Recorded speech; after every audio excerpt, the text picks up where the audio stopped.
Año 2021. Iniciamos este nuevo calendario con los anuncios del gobierno de adelantar la reforma laboral y pensional para supuestamente recuperar el empleo y evitar la agudización de la crisis fiscal ensanchada por la pandemia.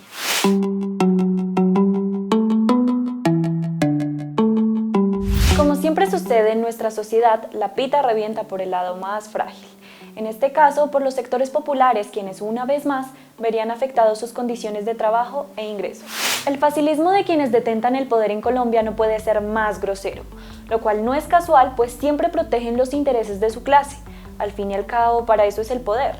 Sin embargo, si pretendieran avanzar en resolver los problemas económicos que afectan a las mayorías, deberían considerar al menos unas reformas inspiradas en los siguientes 3 principios. 1. Estímulo a la demanda. Según el gobierno y los empresarios, es necesario reformar el mundo del trabajo, pues la mano de obra en Colombia es muy alta. Afirmación falsa. Primero, ponen todo el énfasis en el lado de la oferta, desconociendo la relevancia de la demanda. Segundo, dejan por fuera el análisis de costos significativos como los financieros. Y tercero, olvidan que en el panorama internacional el salario mínimo pagado en nuestro país es muy bajo. En su análisis olvidan que el éxito de las empresas radica en la fortaleza de la demanda. Si el consumo de las familias aumenta, mejoran las ganancias, pero en su facilismo y chata visión creen que reduciendo el salario ganarán más. Error, sin mayor consumo no recuperan la producción. Olvidan asimismo el peso de los compromisos financieros que puede llegar a pesar más que la mano de obra.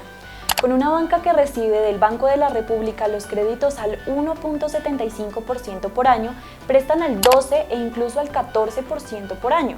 Y si la tasa es de consumo, prestan con interés que alcanza incluso hasta el 22%, con lo cual no es posible fortalecer el aparato productivo. Tenemos una demanda contraída, además por el precario salario mínimo pagado en Colombia. Comprobemos lo dicho. En nuestro país, el salario mínimo al mes es igual a $261.25. Por día alcanza los $10.89 y por hora es igual a $1.36. En Estados Unidos el salario hora oscila alrededor de $12. En Los Ángeles se acerca a $15. Por tanto, el salario mínimo día en Colombia es considerablemente inferior al salario hora en Estados Unidos. ¿De dónde saca el gobierno y los empresarios que acá el salario mínimo es alto? Todo lo contrario, es bajo, además de insuficiente para superar el umbral de pobreza. Y con respecto a la línea de pobreza, el salario mínimo también es bajo. El valor de la línea de indigencia es el de la canasta de alimentos mínima. Si en la familia trabaja una sola persona, el salario mínimo, 908.256 pesos, alcanza para comprar los alimentos básicos, que según el DANE equivale a 558.245 pesos, pero no es suficiente para superar la línea de pobreza, que equivaldría según el mismo DANE a 1.331.798 pesos. De esta manera, para que el hogar logre superar la barrera de la pobreza con riesgo de caer de nuevo en ella ante la más mínima contingencia, necesitaría un ingreso mensual adicional de 423.542 pesos. Pasemos al segundo de los principios por priorizar por parte del gobierno: tributación progresiva. Para quebrar en algo la desigualdad social persistente en nuestro país y reducir el déficit fiscal, es urgente una reforma tributaria estructural. En lugar de insistir en una reforma laboral y pensional, el gobierno debería priorizar la reforma tributaria que toque el bolsillo de los más ricos, eliminando todas las prebendas que les conceden en el sistema tributario. Sin proceder así, es imposible mejorar la inversión social. La que ahora existe se basa en transferencias insuficientes a las familias. Tampoco será posible construir el sistema de salud ni educativo que el país requiere. Por ello, el primer objetivo de la reforma tributaria tendría que ser el incremento del recaudo, tocando a los ricos y a los más ricos entre los ricos, el llamado 1%. Su segundo propósito debe ser mejorar la equidad.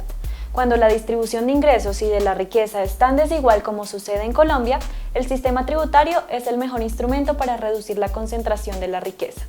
Experiencias como la europea de hace apenas 50 años, con tasas impositivas hasta del 90% así lo demuestran. Mientras así actuaron en Europa, las desigualdades existentes no fueron escandalosas.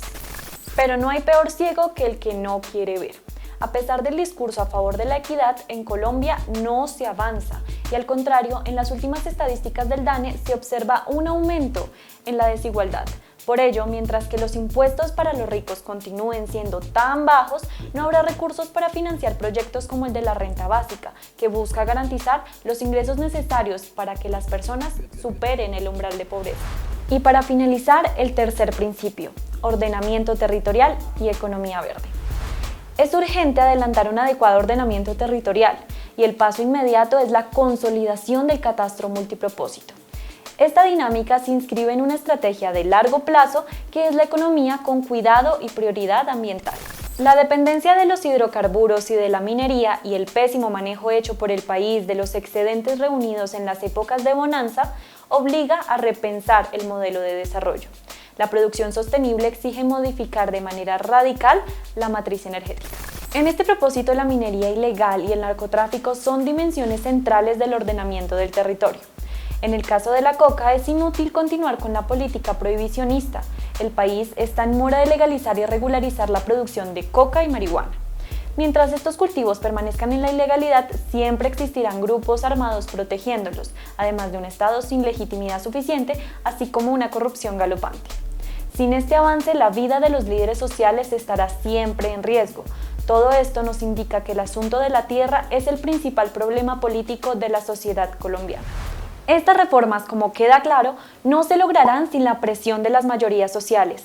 Estas reformas marcan parte de la ruta y las luchas por emprender durante este y los años que siguen. Déjenos sus comentarios y haga parte de nuestro refuerzo contra la desinformación.